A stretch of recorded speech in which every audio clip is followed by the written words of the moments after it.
dear ambassadors, dear Governor of the Bank of Greece, dear President of the National Bank of Greece, dear professors, dear fellow alumni, ladies and gentlemen.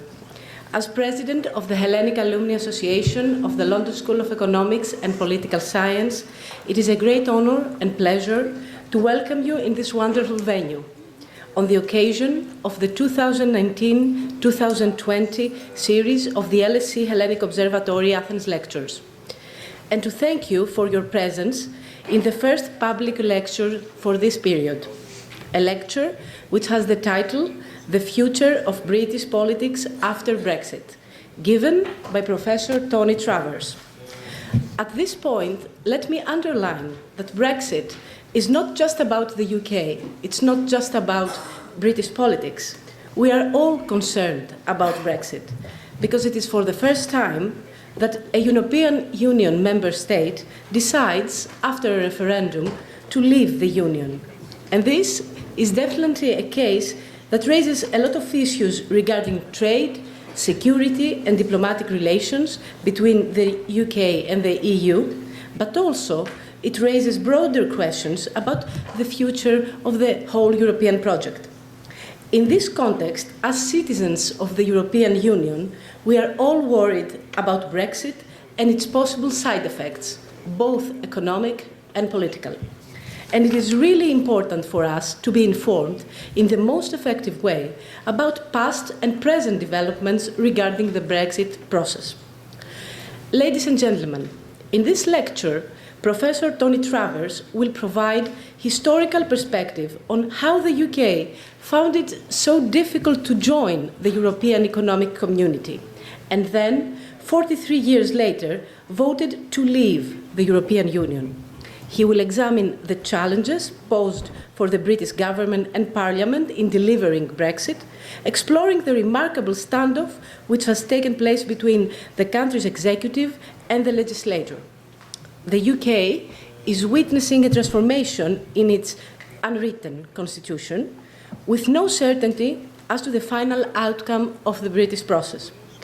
In the light of what happens on October 31st, the UK will have to reset its relations, not only with the European Union member states, but also with other countries and blocs. Obviously, nothing will be sorted out in a short term, leaving immense uncertainty about UK-EU relations, possibly for many years to come. So, dear Professor, let me express our great interest to your lecture, which will look forward and explore the options facing both the UK and the EU. Our speaker, Tony Travers, is the Associate Dean of the School of Public Policy at LSE, a professor in practice in LSE Department of Government and Director of LSE London.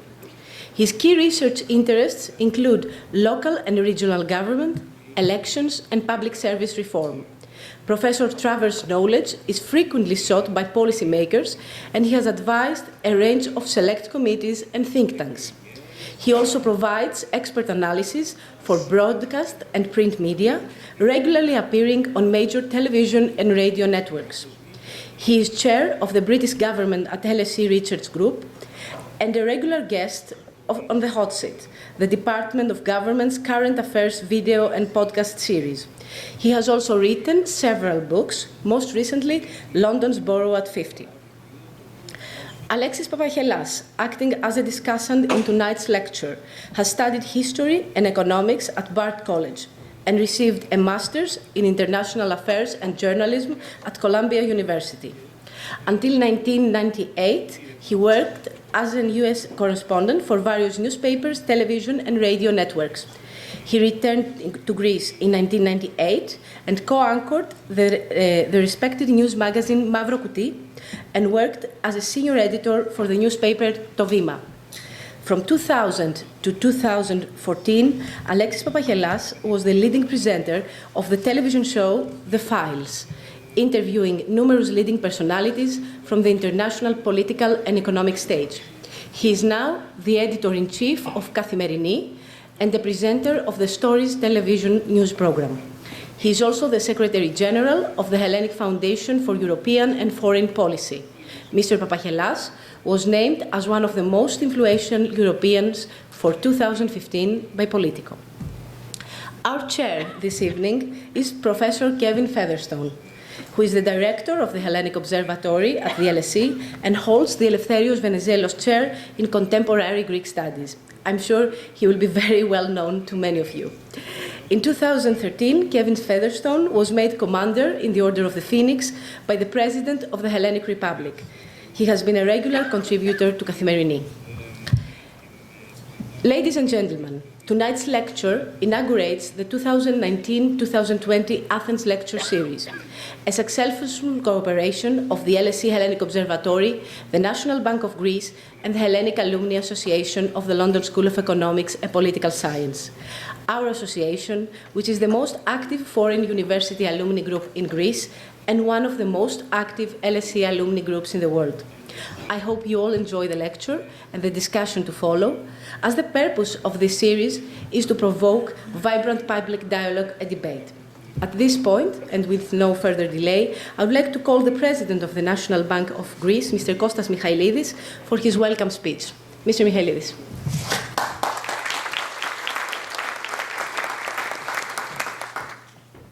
Thank you. I'm sure you'll be pleased to know that I'm not going to make a speech. I just wanted to say a few remarks, welcome our distinguished guests and friends to this evening. Special thanks to Professor Featherstone and his colleagues who have really gave us the pleasure and the honor during the first 4 series. We learned a lot and we've been provoked, our thinking, and changed our ways of thinking. And they all evolved around the European project, which in this country and on the continent is a very important development. It started as an economic project, then it became a peace project, and now I read in the papers it's becoming a power project because it will catapult the Union into its rightful place among the big powers when it works and it succeeds in doing what it needs to do. I thank you all for coming. It's a pleasure to see you. Thank you, Kevin, again. And I look forward to the thoughts that we'll share tonight. Thank you for coming. Thanks again.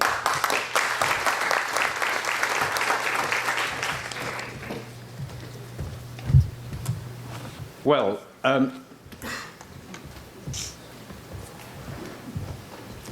keep to time.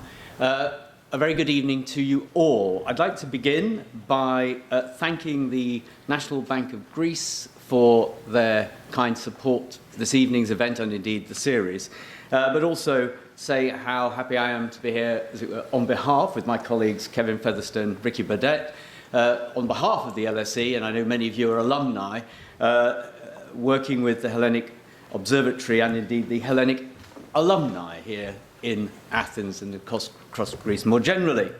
Particularly say a word about Kevin, my dear colleague, who with 2 of us together run a series of events about Brexit at the LSE. It's an endless process. We've been doing it for over 3 years, and we're going to hear a lot more about Brexit now.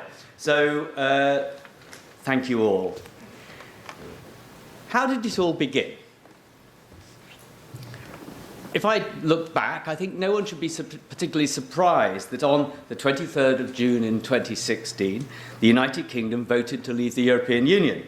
Ever since Charles de Gaulle vetoed the UK's application to join the EU in 1963 and again in 1967, the scene has been set for a long and fractious relationship between the bloc and its eccentric Anglo-Saxon island neighbour. De Gaulle feared that the British, with their empire and commonwealth, their particular attitudes to trade, and their long-evolved uncodified constitution, would be an awkward and semi-detached addition to the European economic community. How right he was. This lecture will not dwell over much on that long and complex route from the UK joining the EEC in 1973 to its departure from the EU in, well, 2019, 2020, some point perhaps. But it's probably important to consider some of the underlying factors that made it hard to join, made it challenging for the UK to be within the bloc, and are now, it turns out, making it almost impossible to leave. These factors give us a clue as to the UK's unique political and economic model and the near impossibility of developing a political union between it and the EEC-EU. Now, in the aftermath of the horrors of the Second World War, we all know that diplomatic and political efforts were brought to bear on the creation of institutions which would make such a disaster impossible, or at least much less likely in future. The United Nations, most obviously, but also NATO, were formed to allow countries and blocs to manage their relations with each other. Before 1939, nations in Europe were almost relationships between countries were almost always bilateral, with empires, military alliances, and occasionally peace treaties, forging temporary groupings. The Council of Europe, similarly, was created within Europe in an attempt to solve common political challenges in a continent where 2 world wars had started within a quarter of a century. Now, the UK opted to stay out of the European coal and steel community, forerunner of the EEC and EU, when it was created in 1951. The British were then concerned about trade with the Commonwealth, or the Empire as it had been, and also to preserve sterling's role as a key currency within the global trading system. The British also felt less concerned than their continental neighbours about the risk of further war. Britain, after all, had not been invaded or occupied in either of the 20th century wars, nor indeed since 1066. 6 years later, the Treaty of Rome created the broader European Economic Community, and the UK opted to stay out of that as well. But as Britain's growth lagged behind that of the new EEC members, senior British politicians became convinced that staying out was a disadvantage.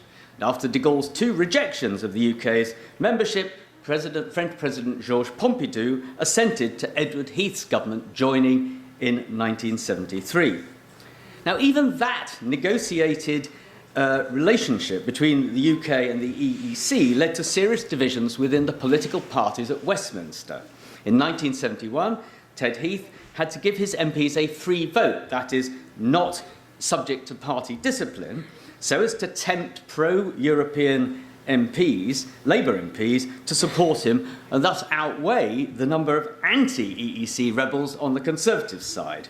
The seeds of Conservative and Labour Euroscepticism can be chronicled from that point.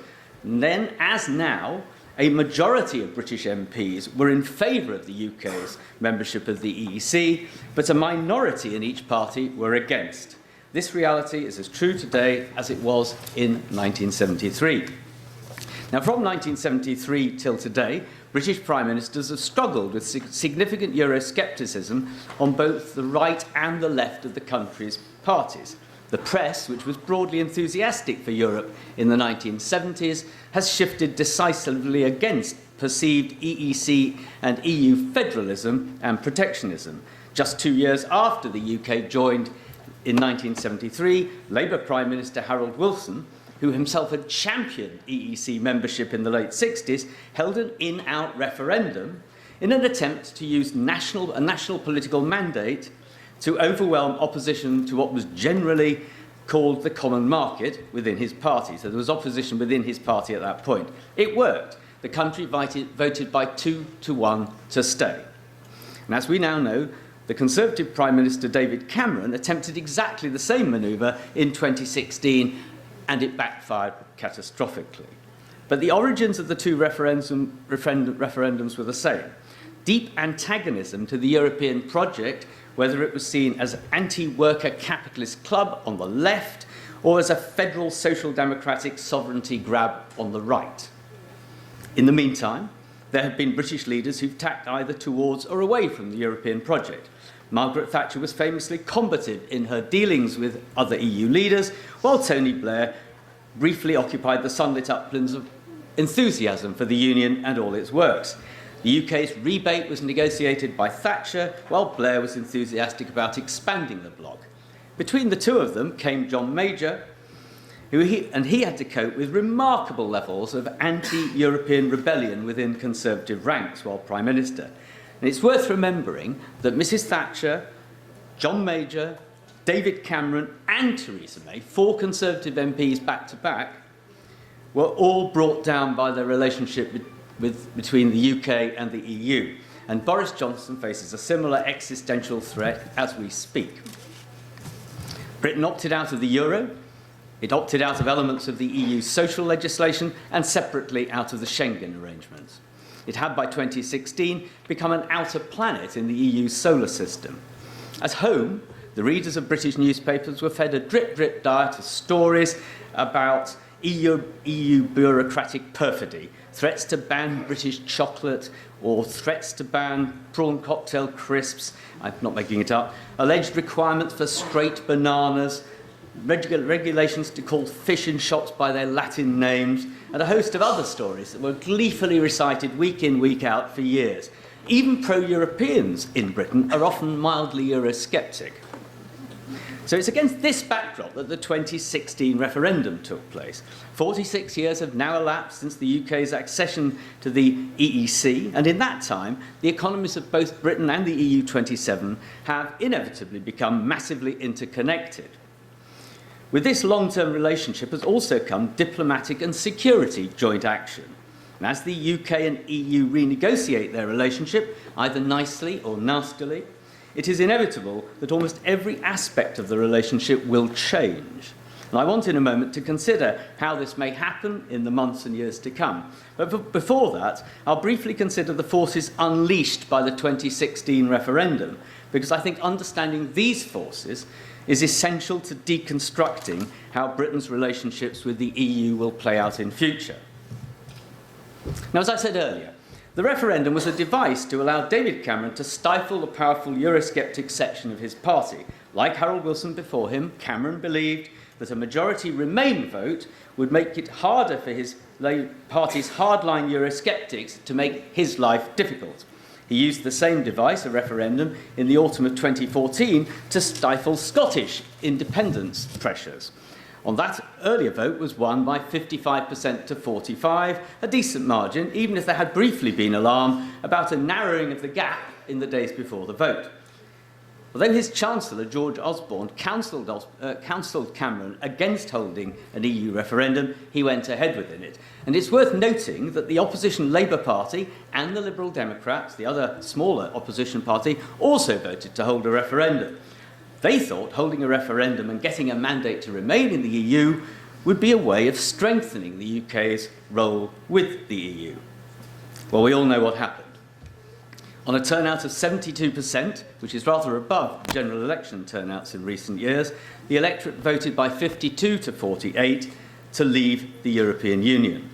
The campaign was rancorous, with the Leave side having two separate campaigns, an official one called Vote Leave, led by senior Conservatives such as Boris Johnson, the current Prime Minister, and Michael Gove, a cabinet member, and another group, Leave.eu, which was able to adopt an even more aggressive tone. The official campaign had as its most visible manifestation, apart from Boris Johnson himself, a red bus with the words, and I quote, "We send the EU 350 million a week, let's fund our NHS, that's the health service, instead." The result of the referendum strongly implied that the more emotional message of the Leave side had more resonance than the rational economic project fear of the Remain campaign. So it was emotion against rationality, something that's not unique to this campaign. Moreover, the start of a standoff between the political establishment and metropolitan elites, the kind of people who live in cities like Athens and London, on the one hand, and the people, everybody else in the country, on the other, can be seen to have started during that referendum campaign. And that, again, is not unique to Britain or now. Indeed, the 2016 can now be seen as having triggered what I would call a culture war in the United Kingdom. People chose sides and began to see all of political life through the crystal, or the prism, of that particular vote. Possibly more than just politics, with Leave and Remain supporters also embracing identity and culture with their views. So it goes far further than just Leave and Remain. People began to identify and have a cultural resonance with these two sides. I'll return to this issue a little later on. Now, those campaigning for Brexit said with absolute certainty that leaving the EU would be easy. Vote Leave said, and I quote, "There is a European free trade zone from Iceland to the Russian border, and we will be part of it. Britain will have access to the single market after we vote to leave." They also said, and again I quote, "It will be possible to negotiate a new settlement with the EU, including a UK-EU free trade deal by the next general election in May 2020. Now, in truth, we're almost at 2020, and the current UK government is absolutely clear now it wants to leave the single market, and indeed the customs union, while it's clear that the UK-EU trade deal will be difficult to achieve and certainly not by May next year. In fairness to the Leave side, I think the economic pessimism of the Remain side was probably exaggerated. The UK economy has proved remarkably resilient in the 3.25 years since June 2016, with growth and employment increases little different from other larger EU countries during that period. But the 2016 referendum was the starting point for the political and economic environment in the UK, which will now shape the country's future and its relationship with the EU and indeed with individual EU nations for years to come. This is also true to some extent of the ongoing struggle over leaving the EU. So what of delivering Brexit and the consequences of doing so? Well, over the 3 years that have passed since the referendum, David Cameron's resigned, Theresa May's come and gone, now she's been replaced by Boris Johnson as head of government. There's been a general election with another one, at least one, expected soon. The next election may prove inconclusive, and that may, as I say, require another one.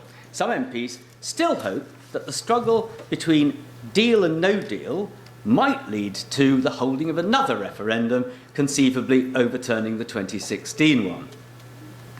Now, I described the 2016 referendum campaign as rancorous. In simple English, characterised by bitterness and or resentment. Well, it was characterised by both at scale, I would argue. I also argued that the referendum and its aftermath have generated a culture war, and I cannot exaggerate just how significantly the Brexit process has come to dominate British politics, public life, the media, and wider discourse. Just, I'm sure many of you do, just click on any British newspaper, certainly the broadsheets, the an editor of the tabloids once called the unpopular newspapers, the one, anyway. If you look at them every day, you'll see that it's just Brexit wall to wall, day after day after day. So there is this sort of culture war. And what we've discovered, British election expert John Curtis has argued that there is research showing that members of the public in Britain now identify more strongly with the political identities Leave and Remain than they do with the identities Conservative and Labour. Now, the Conservatives were created in their modern form as a party in the 1830s and have been a leading party of government or opposition continuously ever since. Arguably, the Conservative Party has been the world's most durable and successful political party. The British Labour Party was formed in 1900 and has been in oppositional government since the 1920s. So these dominant parties, sustained in their position by the UK's first-past-the-post voting system, have seen their identities eclipsed by Leave and Remain within 3 years. Just think about that, a remarkable change. And across the UK, friendships have been broken, endless fierce arguments held, vast amounts of media time devoted to the complex process of the country attempting to leave the EU. Now, in terms of framing British politics for the future, and thus the relationship between the UK and the EU from late 2019 onwards, the last 3 or so years tell us much, at least about the starting point for this future relationship. So what are the key outcomes of this period? First and most obviously, there appears to have been a hardening of attitudes within half or more of the UK electorate and within the current government against the EU. It's true that the proportion of UK voters saying how they would... It's true that the proportion of UK voters saying they would now vote Remain in a second referendum has increased above 50% and has stayed above 50% for some time. But for many of the 52% who originally voted Leave, it appears they are undeterred by the challenge of delivering Brexit, and indeed, polls show many, perhaps 30 to 40% of the whole electorate, would favour a no-deal clean break from Brussels. Just end it, full stop. Boris Johnson's government has certainly espoused this no-deal hard outcome as nothing to be concerned about, and it's likely that this willing support for no deal and for a potentially major rift with the EU will become a feature of British politics for some time to come. Second, During the period since the 2016 referendum, the UK has seen further media criticism of the EU and its leading figures. In addition, members of the metropolitan political establishment, including judges who presided over Brexit-related cases and members of Parliament who've attempted to stop no deal, have found themselves labelled at best as, and I quote, Remoaners, and even traitors or enemies of the people. Public discourse has become toxic, and on occasion, and notably in Parliament after it was temporarily suspended recently by Boris Johnson, has resulted in angry exchanges and bitterness. In a stable, legally advanced, politically mature country such as Britain, members of Parliament now routinely receive death threats. None of this leads to a calm and respectful atmosphere for public debate. Third, it's clear that the Conservative Party is realigning itself towards being the preeminent Brexit party in Britain. Boris Johnson's leading strategist is, according to well-informed press commentators, largely because he briefs them allegedly, driving the party towards a position where it can maximise the number of Leave voters it picks up at the next general election. So by targeting the, say, 35% of the electorate who are most hardline in relation to Brexit, it is hoped that the first-past-the-post voting system will deliver the Conservatives a victory in the election. In Britain, you can indeed win a general election with 35% of the vote, providing the other parties are some way behind you. Remember, Tony Blair won the UK's 2005 election with just 36% of the popular vote. So by linking this pro-Brexit message to a willingness to increase public expenditure, particularly in parts of the UK which voted Leave, the Conservatives appear willing to become a party which is more socially conservative, but also willing to increase the size of the state. It's a complete reorientation of itself in many ways. This change will also have impacts on the UK's foreign policy, possibly taking it in a more isolationist direction. We don't know yet. Fourth, Theresa May and Boris Johnson both stated their willingness to leave the EU with no deal, and thus to rupture a range of relationships between the UK and the EU, and also with individual EU countries. Many of those who support Johnson at the top of his party would be entirely comfortable about a sharp rupture and believe it is the best way forward. It's hard to exaggerate how far this view within the top of the Conservative Party in government could affect the UK's relationship with the EU and other countries in the future. Fifth, it's not hard to see how Britain is now headed towards a more politicised civil service and judiciary, which would be a major break with history in one of the world's longest evolved democracies. Civil servants have again and again been blamed by pro-Leave politicians for trying to frustrate the Brexit process. This view was particularly strongly held in relation to Oliver Robbins, the Prime Minister's Europe advisor and chief negotiator for exiting the European Union from 2017 to 2019. Despite being given incoherent political direction from London and working for a government whose members held a number of different and sometimes contradictory views about how Brexit should be achieved, Robbins acted as a lightning conductor for criticism by pro-Leave politicians who chose to blame civil servants for obstructing Brexit. Whilst many civil servants were doubtless personally unenthusiastic about the policy, their traditions led them to deliver as far as possible on the mandate of the government of the day. Civil servants were not to blame. The near impossibility of their task was, and indeed still is. The judiciary have also been in the line of fire from pro-Brexit politicians, commentators and the press. On the first occasion, the High Court found in favour of Parliament having a vote which challenged the authority of the British government to invoke Article 50 using prerogative powers, that is, executive powers inherited from the Crown, arguing that only Parliament could take away rights that Parliament has granted. In November 2016, the court ruled that Parliament had to legislate before the government could invoke Article 50, and subsequently it did this. Then, last month, the Supreme Court, that is the UK's highest court, ruled that the government's decision to prorogue, that is suspend Parliament, for 5 weeks was unlawful, which led to the recall of MPs. Both these decisions by the independent judiciary, and they are independent, have been characterised as political by many politicians on the pro-Leave side and by many journalists. In the first case, judges were actually called enemies of the people on the front page of a major British newspaper. Following this judgment and the latter one, some MPs have called for greater accountability of the judiciary and possibly for politically appointed judges, as in the United States. So for both the civil service and the judiciary, the Brexit culture war has taken its toll. Similarly, there may be longer-term implications for Parliament if a future government chooses to attempt to circumscribe MPs' power in the light of decisions made by MPs on 2 occasions now to take control of business from the executive and, indeed, most importantly, to pass legislation to outlaw no deal. So against this febrile backdrop, it's clear that the uncodified British Constitution, consisting of a whole range of organisations, laws and conventions, has been put under immense pressure since 2016, potentially leading to longer-term implications for Parliament, the executive, the courts, and even for the monarch as head of state. Finally, it's important to note that the UK government has shown, particularly in relation to its response to the anti-no deal legislation and to the Supreme Court judgment about suspension, a willingness to override convention and traditional approaches to law.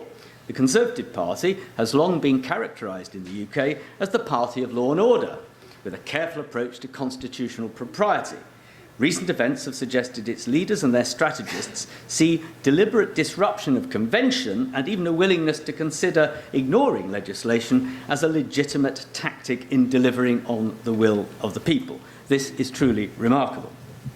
Indeed, there's a suggestion that the Conservatives may fight the next general election on a people versus Parliament or people versus elites platform. Many more traditional members of the Conservative Party, to be fair, I think find this approach troubling. So in the short term, a remarkable struggle is going on day to day to see if some kind of deal can be agreed between the UK and the EU. Within the UK, this has involved remarkable off-the-record briefing by Downing Street advisers, with a number of threats being made about Britain's possible reaction to being, as the government currently sees it, trapped in the EU after October the 31st.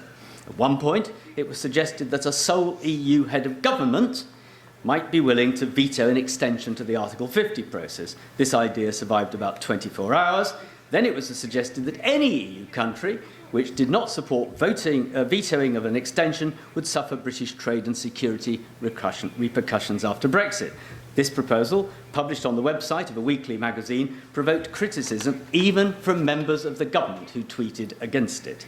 So for much of the time, Boris Johnson and his core advisers appeared to be negotiating not so much with Michel Barnier, but rather with the British electorate in a coming general election.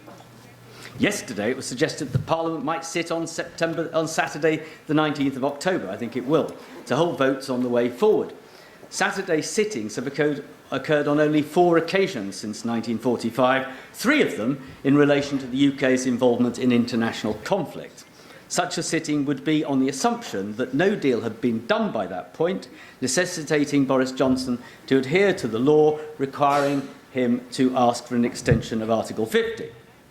Quite what would be voted on during such an extraordinary day is unclear. Probably the Prime Minister would want to be forced by another parliamentary vote to apply for an extension. Possibly there'd be a vote of no confidence, potentially leading to another Prime Minister and government. Everything is fluid. Now, finally, I want to turn to Britain's future relationship with the EU and the rest of the world. I want to look at issues affecting foreign policy, security, diplomacy and trade. Now, I'm going to assume the UK actually leaves the EU, though it is still, of course, possible there might be a second referendum. The Labour Party, after all, now supports one, and that the UK would, in that referendum, vote to stay.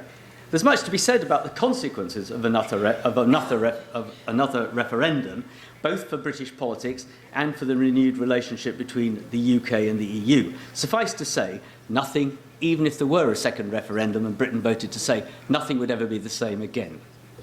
Either way, many of the UK's existing international characteristics remain unchanged. The country is a permanent member of the UN Security Council, a leading international aid donor, an influential member of NATO, a significant defence and nuclear power, an upholder of the rule of law, and broadly in favour of free trade. it also speaks English. But the country will now face choices, assuming it departs the EU. These choices, in turn, will have profound implications for the EU and for individual member states. For example, the UK faces a choice about the extent of its future orientation in relation to Europe, the United States, and indeed China. Self-evidently, this orientation will be less towards Europe than hitherto. The only question is, how far will UK foreign, diplomatic and security policies shift away from those of its nearest neighbours? The answer to this question surely depends on the nature of the UK's departure from the EU, assuming it does, and how far the EU's leading nations care about Britain's future links to them. A bitter no-deal departure could easily lead to a series of ruptures in relation to common approaches to international conflict, security and diplomacy. Britain has, for example, already effectively shifted from a European position in relation to the Strait of Hormuz towards an American one. The current UK government could easily reorient itself further towards the United States, including in matters of trade and consumer standards. Many British politicians have always preferred the so-called special relationship with the US to a more complex one with an imagined federal Europe. The UK and its individual members, particularly Germany and France, can be more or less encouraging towards the UK in terms of this future orientation. It'd be easy enough to ensure Britain left not only the EU, but also the broader European space. The channel can become as wide as the UK and the EU choose. The more destructive the UK's departure from the EU, and I'm not predicting it will be, but the more destructive it were, the more likely the UK will shift diplomatic and other loyalties to the UK and towards other countries and trading blocs. Now, in striking new trade deals, the UK starts in a relatively difficult position. Every country and the EU knows, when they're negotiating such a deal, that the UK needs a deal, and as fast as possible. Having said this, decisions already taken about emergency tariffs in relation to a no-deal scenario mean there may be little incentive for countries or trading blocs to do a deal as such. By removing or cutting tariffs, and even some border checks, which the UK government has said it will, this will make life relatively easy for those exporting into Britain, though it will have profound effects on UK manufacturers, production industries and agriculture, who will face new tariffs, border checks and market rules. Manufacturing represents about 10% of the UK economy, but this is already seeing the impacts of Brexit. Indeed, it's hard not to see that even the softest of Brexit deals would lead to a further deindustrialisation in Britain and a further shift towards a near 100% service-based economy. So for the EU27 and other countries, trade negotiations may be simpler than originally envisaged, but the UK economy will change. There's been some discussion within Britain about the possibility of a move towards a very different kind of economy, put at its simplest, Singapore-on-Thames. This possibility envisages minimal regulation, tariff-free trade, low corporate and income taxes, and a radical approach to business and scientific investment. It's possible that after a no-deal rupture, if it happened, the UK would have no choice but to head, at least in part, in this direction. But if it did so, there would be profound effects on the UK economy, particularly and paradoxically in areas and affecting people that voted to leave the EU, which is where much manufacturing, agriculture and production industries are. So while it's not possible to be sure the Conservative government would move in this radical direction of a new hyper-liberal economy, it may have little choice if the economy automatically adjusts to the loss of EU markets for its manufactured goods, products and agriculture. Of course, in a better and more ordered future, a deal will be struck and/or no deal will somehow be avoided by political changes within the UK, such as a new government. There is even discussion in Britain at the moment of a government of national unity somehow emerging, led by, and then there's a long list of people it might be led by. Now, in such circumstances, the UK and the EU will need to reconstruct a relationship which allows reasonable free trade and broad equivalence of trading standards. The EU would need to decide if the UK can have some kind of voice in elements of its decision-making and also how many EU programmes the UK can take part in. For the UK, its political establishment would need to develop a more rational approach to the European project and work constructively with it from the outside to encourage it. So given the intensity of the Brexit process and its impact on UK politics and government, very little thought has been given within Westminster and Whitehall to the future.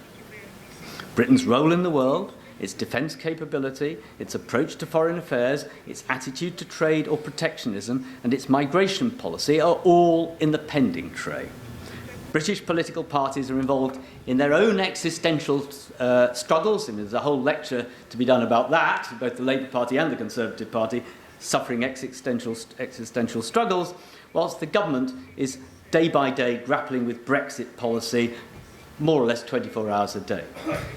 The future touched on here in all these issues, and indeed many domestic policy issues, is in many ways just too hard and difficult to stop and envisage in real time. Moreover, a change of government, possibly making Jeremy Corbyn, the Labour leader, Prime Minister, in a Labour or minority government, a majority or minority government, could lead to a very different outcome for the UK in terms of Brexit and economic, domestic and foreign policy, because it, the Labour Party, has a very radical platform, significantly different to the current and indeed recent British government policy.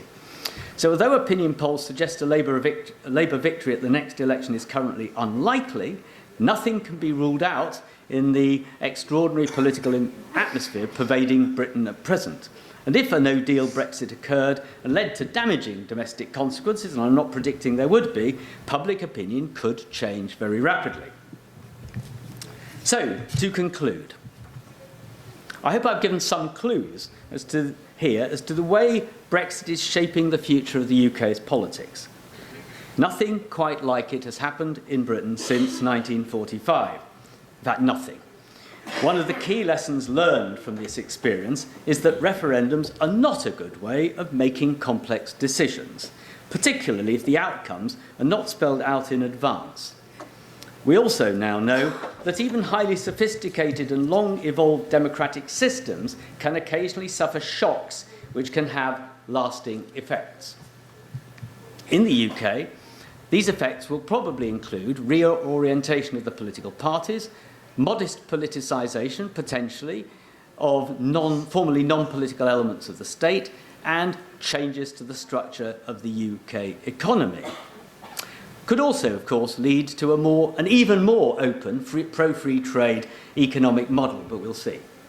But on balance, bringing all of this together, and I've sort of gone through some of the currently more sort of radical things that are going on in British politics day to day, I think on balance, I suspect that geography will keep Britain's trade relatively strongly oriented towards Europe and its model, whilst geography and common threats of terrorism will jointly sustain defence and security cooperation. So a lot of what I've been talking about is all in the heat of the moment. I think the reality of defence, trade, foreign policy will in the end prove more magnetic than it currently appears. And after a while, new leaders should be able to start again, to reconstitute the relationship between the EU and the UK.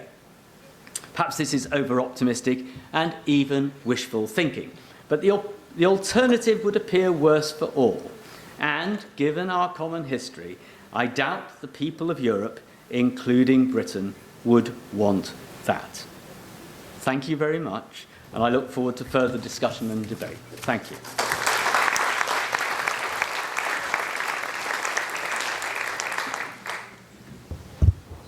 Okay, Madam Ambassador, Governor, President Michailidis, glad to be here. And Kevin, thank you for the invitation. I usually make a living by talking about things I don't know much about, but this takes to another level, I think, especially after such an excellent and articulate presentation.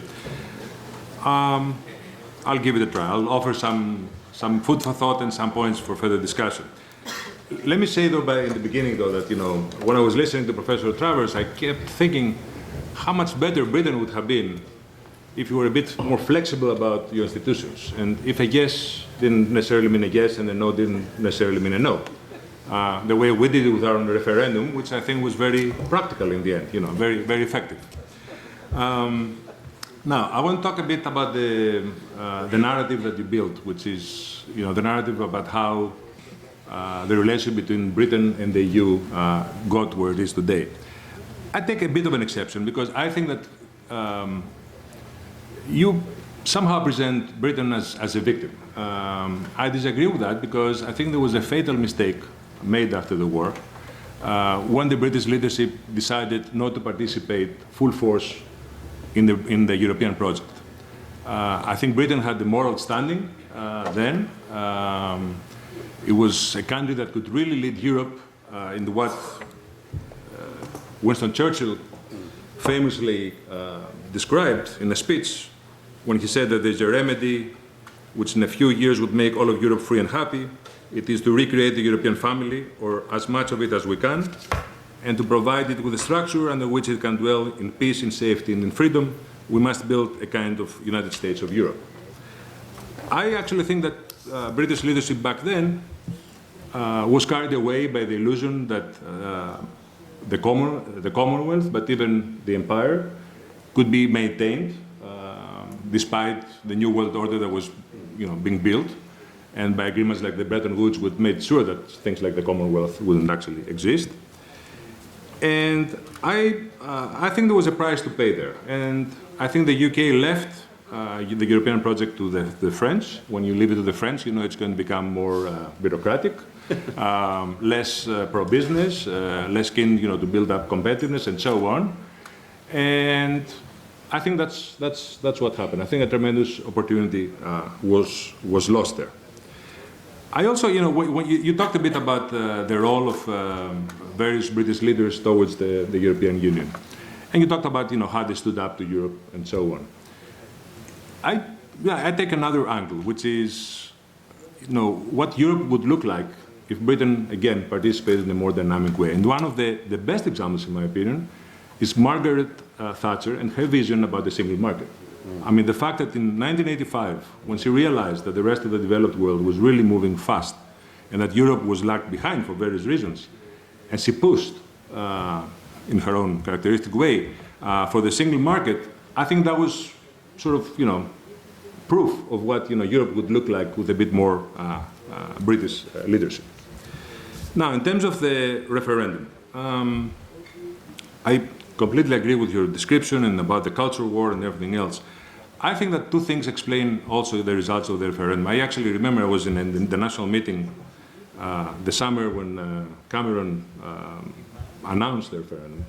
And there were a lot of scholars from around the world telling him that this is a mistake, that the referenda are very dangerous things and you never know. And he was sort of very blasé, very nonchalant about it, saying that, well, I'm pretty sure the British public is going to be very mature and will vote the right way and all that. I think that there were two things that played a role here. One is, of course, a global phenomenon, which you touched upon, but I think it's even more important than that, which is the role of the social media. I actually think that social media is responsible for a lot of the political, social ruptures we see around the world. It explains a lot of what's happening in the US at the moment. It also explains a lot of what happened in our own country here in Greece, because it coincided, the blossoming of social media coincided with the economic crisis. And that's where people, there's an accelerated sense of losing trust in the political system, the political establishment, the mainstream media, and so on. And I think that played a tremendous role. And I think British leaders didn't really understand the full extent of that phenomenon. The other factor, in my opinion, which played a role is the fact that you had austerity for 8 years by the Conservatives.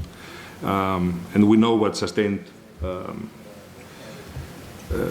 sustained phenomenon like this can do to a country.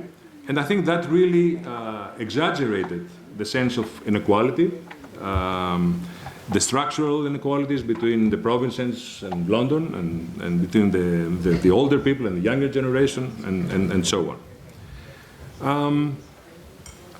Now, the questions about the future. One big question for me is what's going to happen to the centre in the UK? I mean, clearly there's no leader representing effectively the centre right now. And I think this is a big question. Of course, the centre is imploding all over the place. It's not just the UK.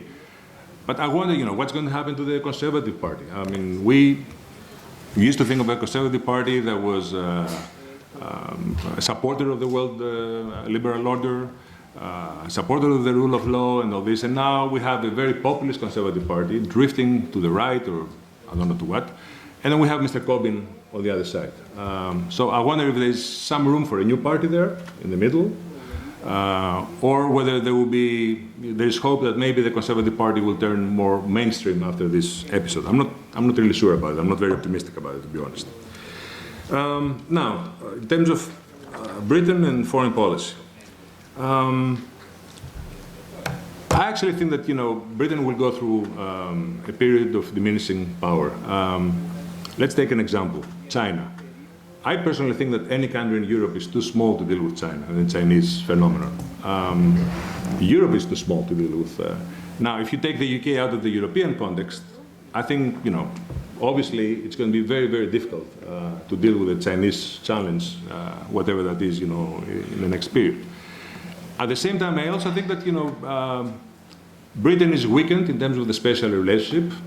Well, a big question is having a special relationship with whom exactly, because it's a bit of a loony house in Washington right now, so it's not quite sure, who's in charge there. But at any rate, I think that what Britain brought to the special relationship was a special influence and access to Europe. And the fact that it could also, work on bringing an alliance, every time there was an international crisis, I think had much more, it had real strategic economies of scale being part of Europe. And now, I think it's going to be basically just somebody who will just follow the U.S. depending on, what the U.S. leadership is going to look, of course, and how much interest there will be in building global alliances, because that's an open question as well. Let me conclude by saying that what really worries me is that in 1945, Britain lost a lot of its hard power by losing the empire and having gone through the war. I think what Britain really built on, and it was quite remarkable how you did this, is tremendous soft power. You build a tremendous name for yourself in terms of diplomacy, in terms of the country that upholds the rule of law, a country where the politics of consensus and political stability were basically the gospel, so to speak. I'm really worried, by what's going on right now in the country and what the different shenanigans we see around the rule of law. Of course, the complete breakdown of political civility. I wonder whether that's going to damage the brand. And it's not. I think the brand has real commercial and practical value. I mean, for example, people around the world they trust the UK in order to resolve their commercial disputes for a very long time. There's a lot of money being made out of that. I wonder whether that's going to continue if this prolonged period of uncertainty and instability goes on. As a true Anglophile, I definitely hope that it is that the country will come out in one piece, let's say, and that a lot of these characteristics of this brand, will remain intact. But I have to say, here in Greece, we feel a bit blasé about all this because we've been through all this. It sounds very familiar, a lot of the things you described. And the only thing I can say is that, in times of crisis, we can offer seminars in sophisticated political acrobatics. They might be very useful. Thank you.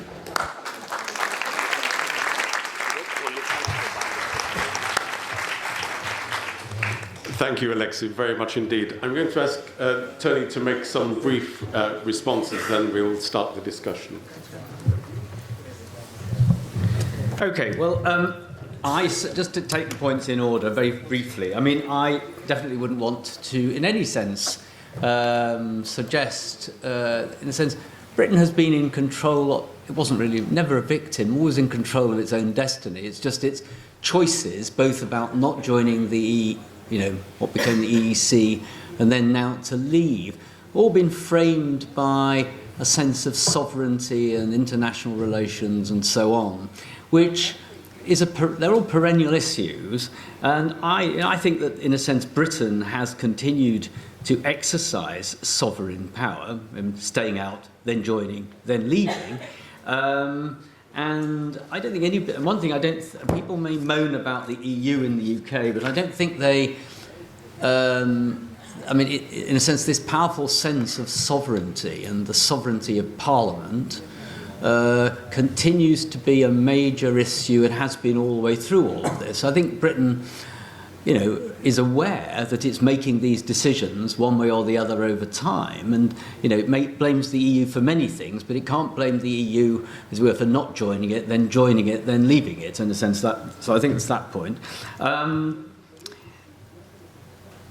You're quite right about some aspects of Britain's approach to the EU, particularly the single market, was clearly beneficial. And that kind of positive engagement led to significant improvements, which, of course, by leaving the EU, UK will now have to the UK will have to reconstruct that relationship back into the EU. I take your point about the social media and the referendum. The Leave campaign certainly used the social media better than the Remain campaign, that's for sure. Much disputed, but it did it, whether people like it or not. Future of the major political parties in Britain, that's in flux. Oddly, the flux for them has been reinforced by the Brexit referendum. It's been made more difficult, but it was actually a flux they were in anyway.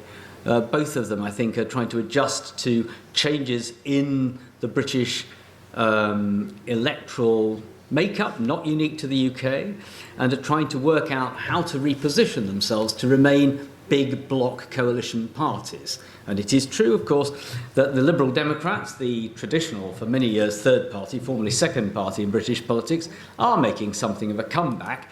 But given the first past the post voting system, it is incredibly hard for a third party to break through unless the other parties somehow break up, which they haven't quite yet.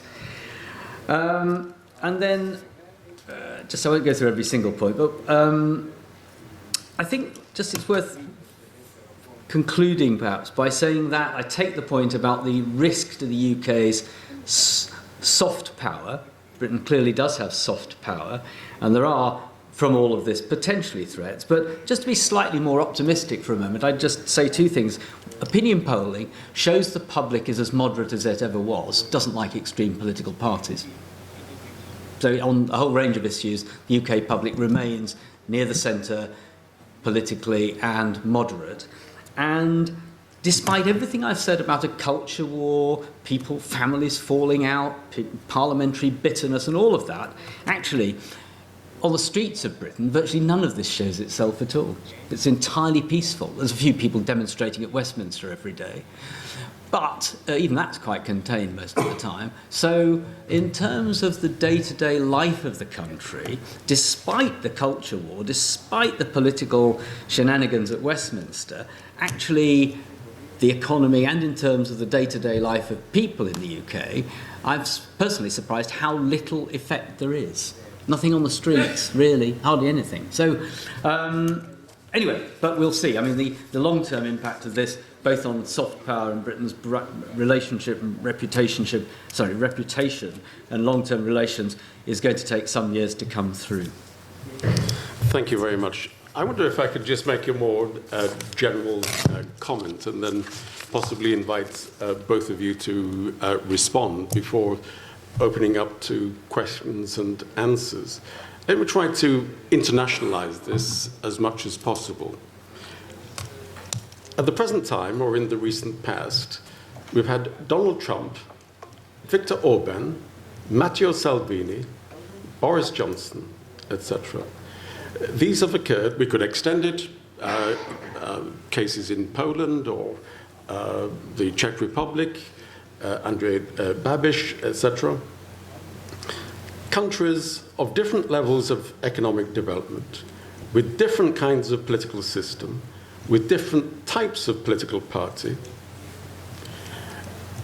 Each of them have seen a challenge to traditional politics of a very severe, extensive manner. You both referred to culture wars. You both referred to the collapse of the centre ground in politics.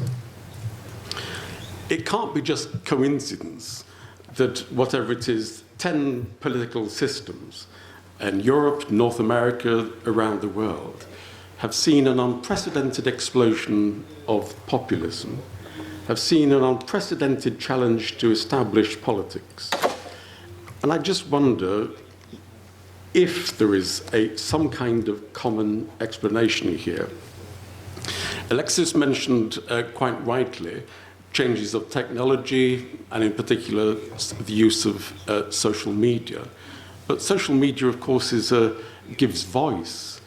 And perhaps we need to explain why the voice has changed, why the voice has become so assertive, and why the voice is so different from the past.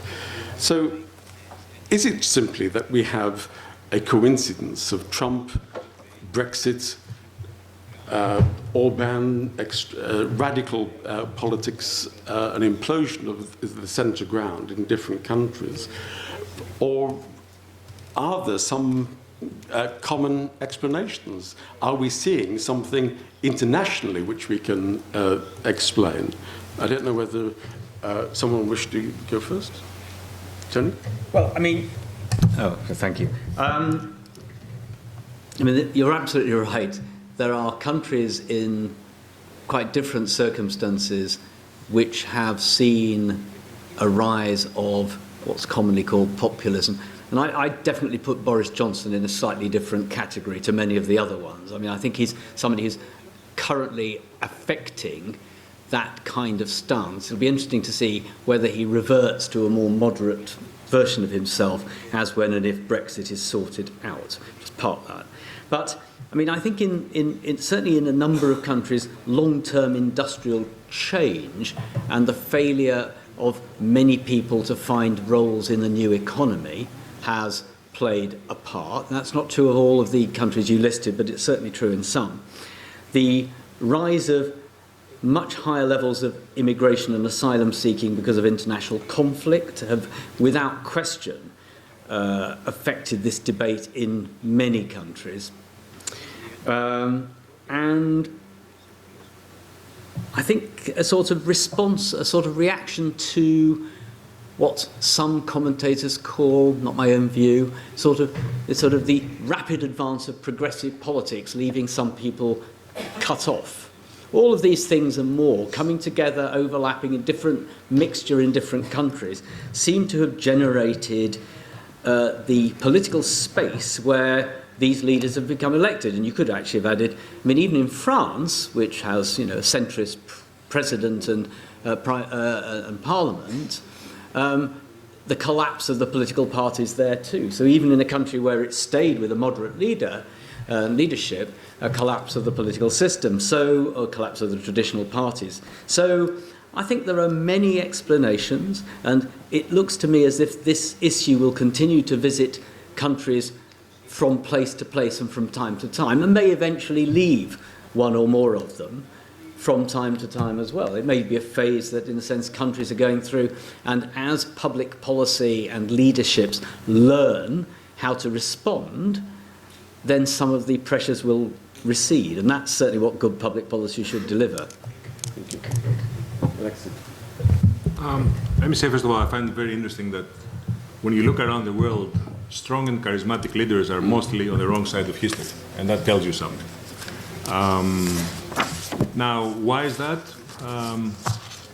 I think there were two trends going on at the same time. One was globalization, which made a lot of people very anxious, especially in the West. I mean, there were a lot of people who were saying, this train is going too fast, could you stop it, I want to get off.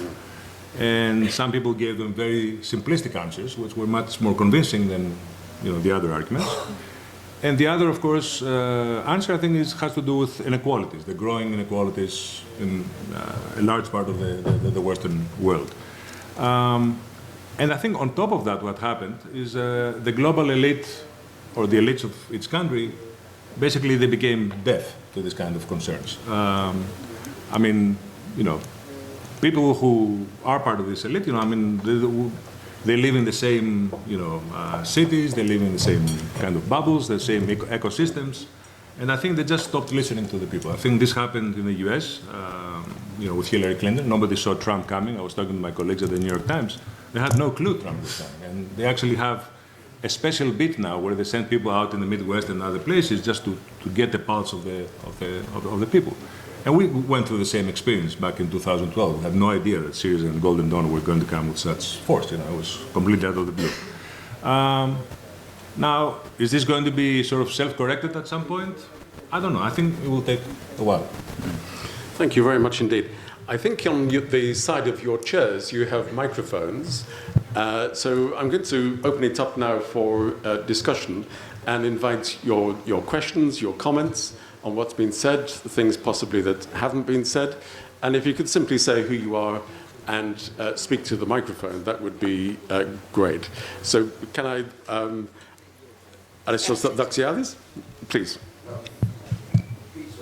Is it... Can you hear me now? Yeah, perfect. Keith Raffin, I'm a former British Member of Parliament, member of the Scottish Parliament.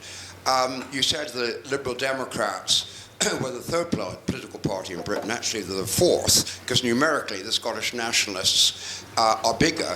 And that leads me to my question. Do you think that the United Kingdom breaking away from Europe will lead to the breakup of the United Kingdom?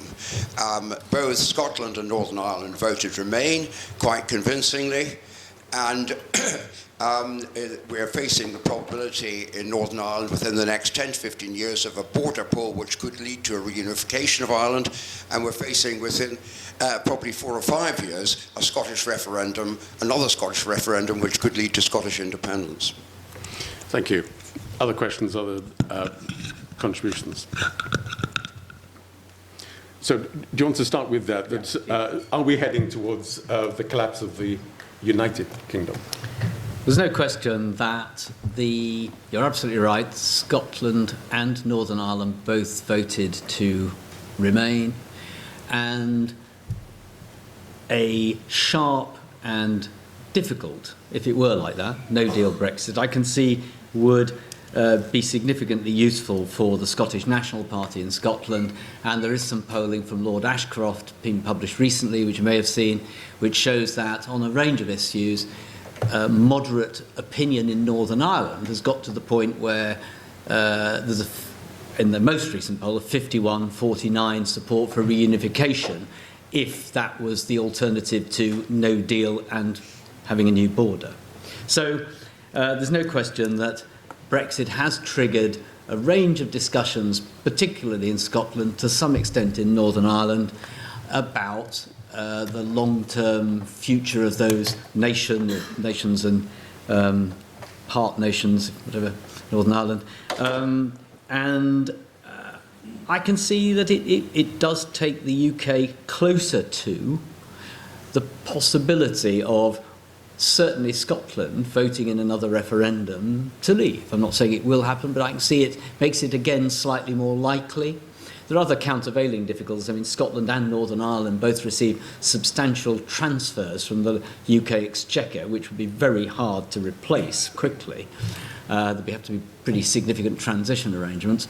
But, so I think on balance, yes, it has. Brexit, the whole process, has made it slightly easier for those who want to secede in Scotland and for those who want unification with Ireland in Northern Ireland to get their case across. Doesn't mean it'll definitely happen, but it's made it easier for them. Good, thank you. Other comments, other questions here? Professor Travers, as Mr. Papahelas said, in Greece we're a bit blasé with the whole issue because we've been quite accustomed to buzz-off votes. And I think it's well known that the Brexit decision was a buzz-off vote, a sentimental one, an emotional. Would you detect, after this negative turn, any positive narrative, any narrative on a vision to reunite Brits behind the political personnel? We're trying to look about one in Europe, in the European Union, but the beginning of the dismantling and the leave one of its major pillars leaving, hasn't left much of hope. Would you see any such narrative in the making, any vision that could unite the Brits after the whole Brexit ordeal is over, one way or another? Thank you. You mean just uniting them as a group of people again, rather than in their relationship and attitudes to Europe? Yes, much more than being a Cayman Islands structure without money laundering. Well, glad you said that. Right. Yes, I mean, I think, it is easy in the middle of these things to, and I was trying to suggest this in response to a few minutes ago. Anybody who visits Britain would, if you didn't know about Brexit, apart from occasionally hearing people talk about it, I mean, if you didn't listen to the media, you talk to most people, I suspect they don't talk about it most of the time. So it is a powerful and fierce issue which, when people are asked, does divide them. But most of the people, most of the time, are getting on with all the things they do normally. And I can see that as, when and if the actual process of leaving the EU, or indeed somehow deciding not to leave the EU, occurred, then there will be space in politics, which I'm sure a leader will want to exploit, and I mean exploit positively, to be the healer and bringer together of the British people, and, and providing the relationship between however it happens, the relationship between the UK and the EU is such that, people who wanted to leave the EU get sort of 80% of what they want, and people who didn't want to leave it get 80% of what they want, which is an achievable outcome. I think it would be relatively easy at that point to have some kind of peace and reconciliation. And by the way, the question I thought you might have been asking but didn't, I can see that as, when and if the UK does leave the EU, there will be a movement, quite a powerful one, to, as it were, to have a rejoin campaign.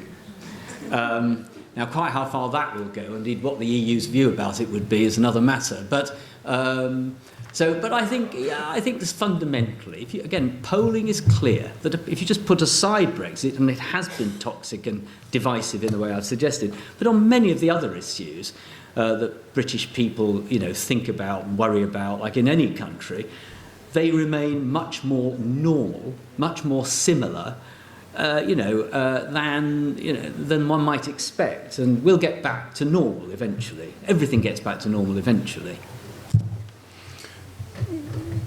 I hope. Yes, I'm just digesting the point that eventually the British will become normal again. The other way to put it is that this will become a boring country, So. It's boring. Not to be said for boring at one level, anyway. Okay, well, clearly the conclusion here is that Brexit has been... there's another question, please go ahead. Hi, my name is Elena Stamu.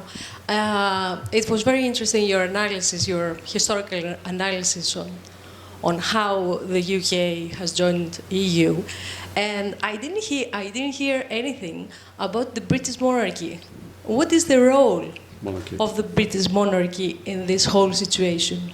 Would it be a united factor for this crisis, or someone that could realign your path in the future after Brexit?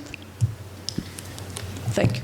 Well, there's a lot to be said about the monarchy at any time, but not least of which is it has remained incredibly popular. I mean, republicanism in Britain runs at best at around 10 to 15%, which is pretty low. And one of the reasons for that, of course, is that the monarchy is kept out of politics, and it's very, particularly from George V, who was king in the 1920s and 30s, or just after the First World War through to the 1930s, established the modern version of the UK monarchy, which has, as far as possible, absolutely steered clear of day-to-day involvement in politics. which is an enormously beneficial way of not becoming unpopular, if you look at what happens to politicians. Having said that, there are, as head of state, and we were talking earlier, I think there's a meeting going on in Athens as we speak of presidents, sort of these honorific type titular presidents. And the monarch's a bit like that, really. But of course, there are things as head of state the monarch has to do, and the monarch's being dragged into the Brexit process. First by, for example, when the Prime Minister asked for a 5-week prorogation or suspension, which by tradition, by convention, the monarch grants. These are effectively, the Prime Minister is operating with powers that the monarch used to have, which technically the monarch still assents to, but on the advice of the Prime Minister. Now, so far so good, but when the Prime Minister's in the middle of a high-throttle political event like Brexit and advises the monarch to do something which appears to break convention, you can see how it all ends up in the Supreme Court. And what the Supreme Court decided was, in effect, that the Prime Minister's advice to the monarch was wrong, unlawful, and effectively null and void, that the prorogation of Parliament didn't happen. So, and you can see how, as we move forward, there is some discussion about trying to bring the Queen into, as head of state, into some of what might happen next. You can be absolutely sure, I don't know the Queen, of course, but I would stake everything I know on the Queen and her advisors, her private secretary and diplomats and others who advise her, those who advise her, will want to keep the monarchy out of all of this as far as possible and force the decision-making back on politics and politicians as much as possible. So, I mean, the short answer is the monarch has no active role, but because the monarch is head of state, it's possible on occasion for the Queen to be pulled towards the edge of having to do something which would be interpreted as getting involved in politics. If that makes sense. Kevin, do you want to have a go at that? Is that all right? No, the Queen has never met me, neither. I think let's draw things to a conclusion. Can I give my thanks to Kostas Michaelidis and the National Bank of Greece, to the Alumni Association, and for all of you coming here. You used to think that the British would only talk about the weather. Well, now we talk about Brexit. As some of you know, I love this country dearly. Having talked about 2015, I thought it was only fair that we should come and talk about 2016 and Brexit. It's some kind of group psychology activity, but I think I'm going home more sad, but I suspect you're going home happier. Thank you very much indeed.